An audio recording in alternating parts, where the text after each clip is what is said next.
Alright, so this is kind of the second half of the Chapter 11 project. You can see posted on Google Classroom is the Chapter 11 project, and it says report. The report is a specific and part of the Chapter 11 project. It's the last part of the project. What we'll do is we will cover where you last left off in class, and then try to help you through the rest of the project and get you going as quickly as you can, okay? So let's recap. So the Chapter 11 project started with this close reading assignment, which identifies the problem, which is based on just the appearance of Cole and Dylan. Are they identical? Can we tell them apart? So that's the problem. Why, if they are identical, why can we tell them apart? Why can we look and identify differences between them? So the whole project's goal is to try and explain or try to find evidence to support why they are different looking or why their phenotypes aren't identical. So what happened? Our goal again is to provide evidence to answer this problem of why they're not identical. Why can you tell them apart? So they should look the same, they don't. So report on why, right? Anyhow, so we read through here. We answered questions that helped us better understand the article. We've summarized the important parts of the article that focus on how identical twins form. We've also identified different genes as well as our kind of creative explanation of or hypothesis of why they might be different. So we're using the DNA samples we have available, and this is version A. So these are our DNA samples available, right? AFTO and the RNA polymerase gene and the ribosome gene. Again, that's our three genes. For our hypothesis, we have the FTO gene. We can blame that one in our hypothesis. We can blame RNA polymerase as gene as why they're different, or we can blame the ribosome gene as to why they're different. At this point, we've been transcribing the DNA into RNA down here. And the next step is to come up with which amino acids would we place down here at the arrows, right? So at the bottom of the arrow or at the top of the arrow. That's our next step. All right, so the only way that we can figure out what amino acids to place in the DNA is to Google Codon Table. So we have our DNA sample here. Our job is to figure out what amino acids to place here based on the codon on the line. Remember, each 3 nucleotides of mRNA codes for 1 amino acid. So let's look at this one. This would be CTA. I'm going to open the notes up, so I'll write what I'm thinking here. So the first 3 nucleotides of, let's see, who is that? Of Cole's, the first 3 nucleotides of Cole's RNA polymerase gene equals, and it looks like, let's zoom in.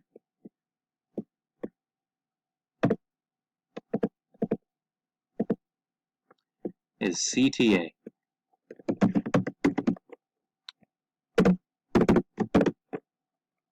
And what we need to do is figure out what would be the mRNA nucleotides that would code for this. So C becomes G, T becomes A, and A becomes U. And that's the mRNA. And if we were going to write that, we would do it. Let's see if I can get it written. So we're going to do GAU, but it's too big right now to fit the DNA, so I'm going to shrink it down. Alright, so I'm going to take this GAU, and you've already been doing this, and I know you've written it, but I put GAU right here, right? So this is officially the RNA.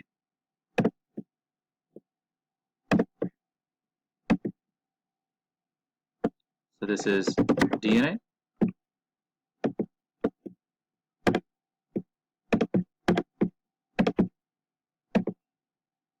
And this right here is RNA. There you go. DNA is this original strand of cols, and then this is the RNA strand, right? But notice it's every 3, right? So it's already broken into codons. So GAU is a codon of RNA, and it's going to code for an amino acid. So what we need to do next is basically pick a codon table we like. Let's see here.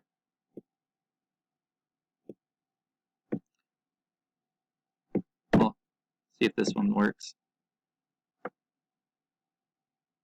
All right, good enough. All right, the original codon was, let's check it out. It's GAU, where it was written right here, GAU. Let's find GAU codon.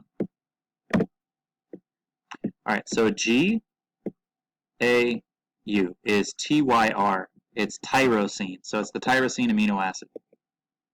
So we're going to go back, and what we'll place at the top of the arrow is, we're just going to put TYR for tyrosine. That's the tyrosine amino acid. Right? And we also need to know what Dillon's mRNA and amino acid looks like. So I'll do the same for his side, just so we can see if there's any differences, and kind of start identifying, well, what might be the cause of their difference, right? Is it the RNA polymerase gene? This is just how you find out. And this is how you roll out that hypothesis. All right, so we did cols. We took the first 3 nucleotides of DNA,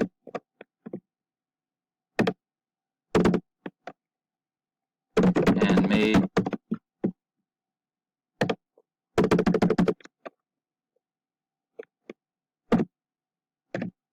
mRNA from it, right here. So we took the original DNA and made mRNA from it, right? Let's do Dillon now. So we have Dillon. His first 3 nucleotides are different. You can already see this was Cole's. Cole was CTA for his DNA. And Dillon's is CTG. And remember, this is the DNA. And this is where we're going to put the RNA, right? We're going to copy this so I can place it there when I'm ready. So what are the correct nucleotides for this one? Well, it looks like GAC. So C becomes G, T becomes A, G becomes C. And that's our codon, GAC. So let's look up on the internet and see what we get with GAC. So GAC, ASP. That's the, so ASP is that amino acid.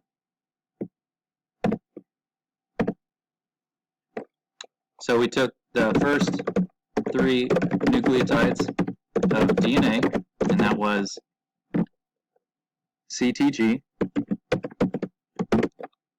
and made mRNA from it, and that was the codon equal GAC, and that led to the amino acid, and that makes the ASP amino acid. Alright, so what we're going to do is copy this and put ASP. So right now, if there's any amino acid differences between Cole and Dillon, this gene right here is responsible, the RNA polymerase gene.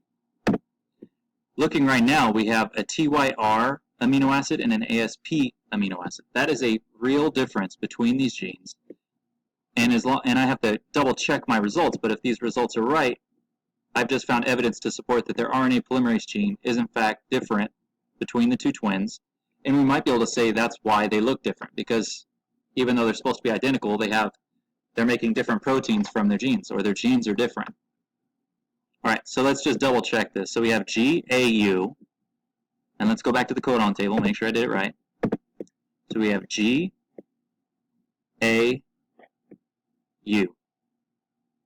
So G, A, and U makes ASP. And I made a mistake. I said it was TYR, and I did UA, U apparently, or UAC. But it didn't start with U, so I actually made a mistake. It's not UAC, it's actually GAC, and that's ASP. So it's actually the ASP amino acid. So I kind of screwed up. And this happens. So it's always good to get a partner's help.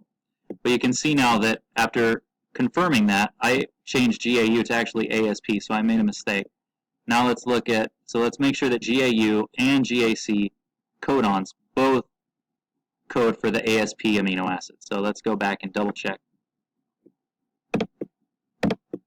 GAU is ASP and GAC is ASP. So they both code for the same amino acid. Clearly, there's two ways to get the ASP amino acid. It can be GAC or GAU. GAU will make ASP and GAC will make ASP. So there's more than one codon that can code for that amino acid. So when I first looked at the DNA, I got a different codon, and I thought, well, maybe that'll explain the difference between the twins. Maybe I'm finding amino acids or codons that can explain their differences. But in the end, we get the same amino acid. And if it makes the same amino acid, even though their DNA is different, and one of the twins did have a mutation in their codon, if it makes the same amino acid, it's making the same protein still. But we don't know for sure if this gene is responsible until we do each amino acid and stop at 60. Don't go beyond 60. So you need to code for the RNA and amino acids of nucleotide 1 through 60. And if you find any amino acids different from here and below between Dylan and Cole, that gene has evidence supporting why the twins might be different. Currently, that's all you should be working on right now, is looking for those differences in amino acids. So code for the DNA to the RNA, and then the RNA to the amino acids. You need a computer to do this, and just like me, all I did was Google Codon Table. So Google Codon Table and find one that you like. You can use any of them. Here's another one, right? They will all code for the same and show you the same amino acids. All right, good luck. So this hypothesis that blames RNA polymerase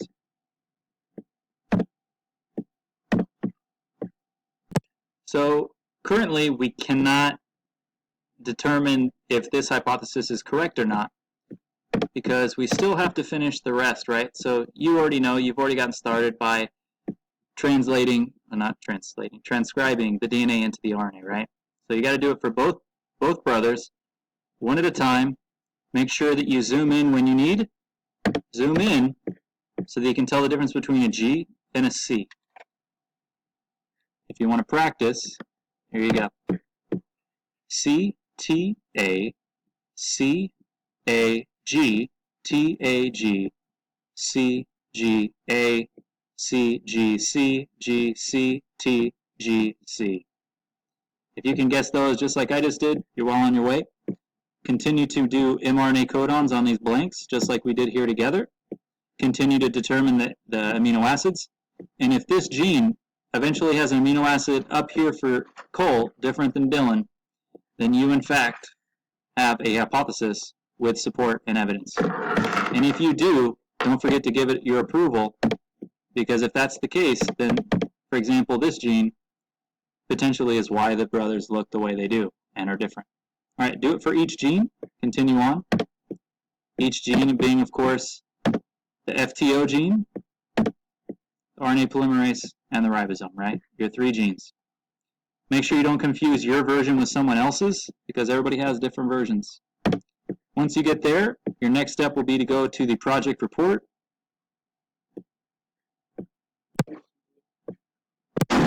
So once you've looked over the gene handout and converted mRNA into the amino acids, the next thing for you to do is to decide, just got to scroll down here, if your hypotheses need to change or if they're supported right here.